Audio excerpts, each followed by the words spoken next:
അപ്പോൾ നമ്മൾ പകൽ വീട്ടിലേക്ക് എത്തുകയാണ്. പകൽ വീട്ടിൽ ധാരാളം അമ്മമാരുണ്ട്. അപ്പോൾ അമ്മമാരുടെ വിശേഷങ്ങളിലേക്ക് പോകാം. ഞാൻ അമ്മമാരെ കുറിച്ച് പറയുമ്പോൾ ഒരു കവിത എനിക്ക് ഓർമ്മ വരുന്നു. ആ കവിത നമ്മുടെ തോമസ് ഐസക് ധനമന്ത്രി ബഡ്ജറ്റ് അവതരിപ്പിക്കുന്ന സമയത്ത് ബഡ്ജറ്റിൽ ചേർത്തിരിക്കുന്ന ഒരു കവിതയായിരുന്നു. അത്ത അമ്മയുടെ കാര്യം പറഞ്ഞപ്പോൾ അമ്മ ഇവിടെ എത്തി. നമസ്കാരം അമ്മ. അമ്മയുടെ പേരെന്താ? അമ്മയുടെ പേര് മുണ്ടിക്കുട്ടിയാണ്. മുണ്ടിക്കുട്ടി അല്ലേ? എത്ര ക്ലാസ് വരെ പഠിച്ചിട്ടുണ്ട്? ഞാൻ സ്കൂളിൽ പോയിട്ട് തന്നെ അല്ല. സ്കൂളിൽ പോയിട്ട് തന്നെ ഇല്ല? മിടുക്കി.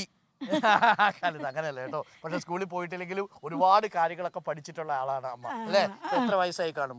വയസ്സൊക്കെ 70 വയസ്സ്. നമ്മള് ഒരു 69 നിർത്തും കേട്ടോ. ഓക്കെ. മുണ്ടിക്കുട്ടി അമ്മയുടെ വീട്ടിൽ ആരൊക്കെയുണ്ട്? എന്റെ മക്കളുണ്ട്. രണ്ടുപേരാ? 2 മക്കളാ? 3 മക്കൾ. 3 മക്കൾ. എന്താ ചെയ്യണവര്? ഓരങ്ങനെ ഓരോരുത്തങ്ങനെ നടക്കുക. ജോലിയൊക്കെ ചെയ്യുന്നുണ്ടോ അവര്? ജോലി ഞങ്ങൾക്ക് എല്ലാം കണ്ടൊക്കെ പോവും.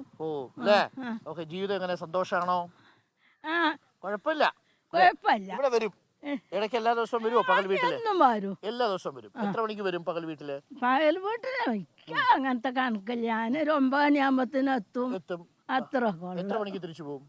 പിന്നെ ഓല് ഭക്ഷണം ഇല്ലായിട്ടേ അപ്പൊ ഞങ്ങളൊരു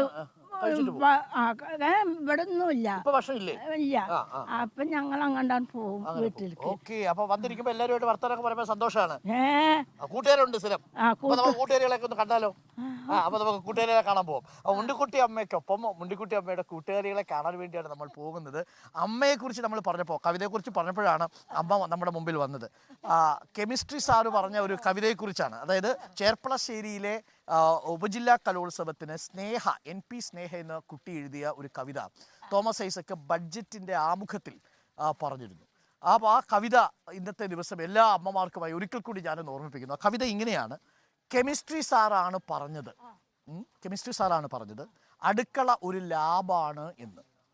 പരീക്ഷിച്ച് നിരീക്ഷിച്ച് നിന്നപ്പോഴാണ് കണ്ടത് വെളുപ്പിനുണർന്ന് പുകഞ്ഞ് തനിയെ സ്റ്റാർട്ടാകുന്ന കരിപുരണ്ട കേടുവന്ന ഒരു മെഷീൻ അവിടെ എന്നും സോഡിയം ക്ലോറൈഡ് ലായനി ഉൽപ്പാദിപ്പിക്കുന്നുണ്ട് എന്ന്. കവിത ഒരിക്കൽ കൂടി. കെമിസ്ട്രി സാറാണ് പറഞ്ഞത് അടുക്കള ഒരു ലാബാണ് എന്ന്. പരീക്ഷിച്ച് നിരീക്ഷിച്ച് നിന്നപ്പോഴാണ് കണ്ടത് വെളുപ്പിനുണർന്ന് പുകഞ്ഞ് തനിയെ സ്റ്റാർട്ടാകുന്ന കരിപുരണ്ട് കേടുവന്ന ഒരു മെഷീൻ അവിടെ എന്നും സോഡിയം ക്ലോറൈഡ് ലായനി ഉൽപ്പാദിപ്പിക്കുന്നുണ്ട് എന്ന്. ആ മെഷീൻ്റെ പേരാണ് അമ്മ. ലോകമെമ്പാടുമുള്ള അമ്മമാർക്ക് വേണ്ടി ഇന്നത്തെ ഈ വാർത്താദിനം ഞങ്ങൾ സമർപ്പിക്കുന്നു. ഞങ്ങൾ ഇപ്പോഴുള്ളത് അങ്ങനെയൊരു അമ്മയുടെ അഥവാ അമ്മമാരുടെ കൂട്ടായ്മയിലാണ്. പകൽ വീട്ടിലാണ് ഞങ്ങൾ നിൽക്കുന്നത്, മലപ്പുറം മേൽമുറിയിൽ.